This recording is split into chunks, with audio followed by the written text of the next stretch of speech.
பேசாம தூங்கி இருக்கலாம். நானே வந்து மாட்டிக்கிட்டனே. உன் ரத்தமும் என் ரத்தமும் தியேட்டர்ல பார்த்துட்டு இருக்கும் போது என் மைண்ட்ல ஓடிட்டு இருந்தது ரெண்டே விஷயம் தான்.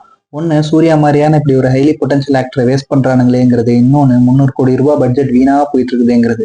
ஏன்னா தமிழ்ல ஒரு ஹிஸ்டாரிக்கல் ஃபிக்ஷன் வரதே ரொம்ப ரேர். இதுக்கு முன்னாடி என்ன படம் வந்துருச்சுன்னு சொல்லி யோசிச்சு பார்க்கும்போது ஒரு கதை தான் ஞாபகம் வருது. சோழர்கள் ஆட்சியை முடிவுக்கு கொண்டு வந்து பாண்டியர்கள் ஆட்சியை ஆரம்பிக்கும் போது எஞ்சியிருந்த மக்களையும் தனது இளவரசனோட சேர்த்து பாண்டியர்களின் குலதெய்வ சிலையோட பல நூறு மைல்கள் தாண்டி குகைக்குள்ள பரம்பரையா தூதுவன் வருவான், மாறி பெய்யும், தஞ்சை செல்வம் நம்பிக்கொண்டிருக்கும் சோழ குடிமக்கள் ஒரு பக்கம், இழந்த தன் குலதெய்வ சிலையை மீட்டெடுக்க பல தலைமுறைகள் காத்திருந்து கலைகள் கற்று அதை அடுத்தடுத்த தலைமுறைக்கு கடத்தி கரண்ட் கான்டெம்பரரி வேர்ல்டுல அவர்களை தேடி 7 டிராப்ஸை தாண்டி வேலைக்கு அடிமங்களோடு வந்து சோழர்கள் இருக்கும் இடத்தை கண்டுபிடித்த அந்த பாண்டிய பெண் அவர்களை நம்ப வைத்து வீழ்த்தி அந்த இனத்தை அழிக்க முற்படும் போது அவர்களுள் வந்த ஒருவன், அவனே தூதுவன், அவன்தான் 1000ல் ஒருவன் முடிச்ச என் தலைவன் ஜீனியஸ் செல்வராகவன் எடுத்த 1000ல் ஒருவன் படம் தான் எனக்கு ஞாபகத்துக்கு வருது.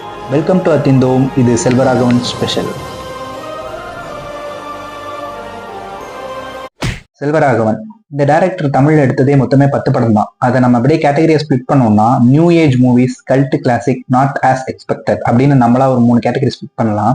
இதுல இந்த நியூ ஏஜ் மூவிஸ்ங்கிறதுல என்னென்ன வரும்னா துள்ளுவதோ இளமை, காதல் கொண்டேன், செவஞ்சி ரெயின்போ காலனி. ஏர்லி 2000s நிறைய அந்த யங்ஸ்டர்ஸ் ஓரியன்ட் படம் வந்துட்டு இருந்துச்சு. லைக் பாய்ஸ், உனக்கு 20 எனக்கு 18, இந்த மாதிரி படங்களுக்கு நடுவுல இவரோட படங்கள் ஒரு பேரலல் சினிமாவா இருந்துச்சு.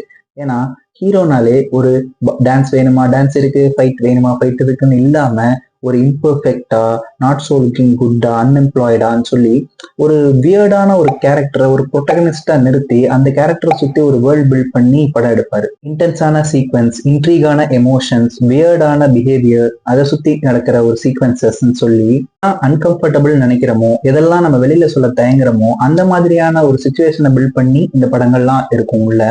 இந்த படத்துக்கு அப்புறம் Selvaraghavan started making cult classics. இந்த கேட்டகரியில் இருக்கக்கூடியது 2 படம் தான்.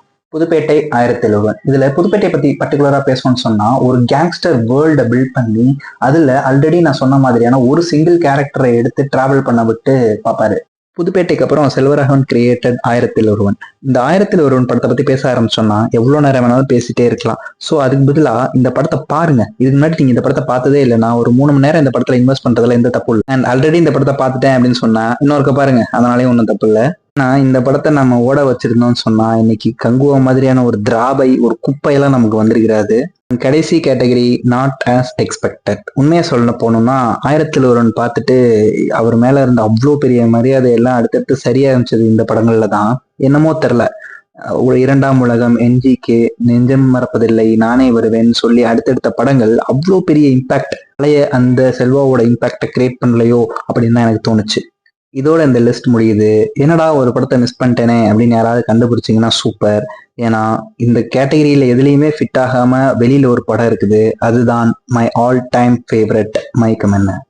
ஏன்னா நான் இது வரைக்கும் சொல்லிட்டு இருந்த எல்லா படங்களும் சப்ஜெக்ட் டு த ஆடியன்ஸ். ஒவ்வொருத்தருக்கும் அவங்களோட ரசனையை பொறுத்து பிடிக்கும், பிடிக்காம போகும். நான் இர்ரெஸ்பெக்டிவ் ஆஃப் த ஆடியன்ஸ் எல்லாருக்கும் இந்த படம் பிடிக்கும் அப்படின்னு சொன்னா மயக்கம் என்னவா இருக்கிறதுக்கான வாய்ப்பு எல்லாமே இருக்கு. ஏன்னா ஒரு பர்சனுக்குள்ள இருக்க இன்னபிலிட்டிஸ், அவங்களோட லவ் டுவார்ட்ஸ் தேர் பேஷன், அதை நோக்கி அவங்க ஓடும்போது படுற கஷ்டம், அண்ட் அது அவங்களுக்கு இல்லைன்னு தெரிஞ்சவனே படுற வலி, அண்ட் அதுல இருந்து மீண்டு அவங்க திரும்பி ஜெயிக்கிறதுன்னு சொல்லிட்டு ஒட்டுமொத்த ஹியூமனுக்கு தேவையான பிலாசபியை அடக்கிட்டு இருக்கும் இந்த படம். அண்ட் இது வரைக்கும் ரொம்ப பொறுமையாக கேட்டிருந்ததுக்கு நன்றி. லைக் பண்ணுங்க, சப்ஸ்கிரைப் பண்ணுங்க. உங்க ஃப்ரெண்ட் யாராவது ரொம்ப இன்டென்ஸான இன்ட்ரீக் எமோஷன்ஸை டீல் பண்ணக்கூடிய படங்களை சஜஸ்ட் பண்றா அப்படிலாம் யாரும் கேட்க மாட்டாங்க.